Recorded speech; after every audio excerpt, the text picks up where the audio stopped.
అలాగే నవ్వుతూ ఉండాలని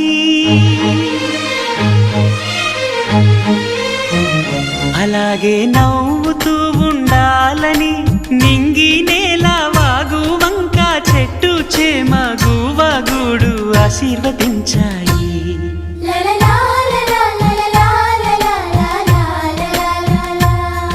ఒక తోటలో ఒక కొమ్మలో ఒక పువ్వు పూసింది.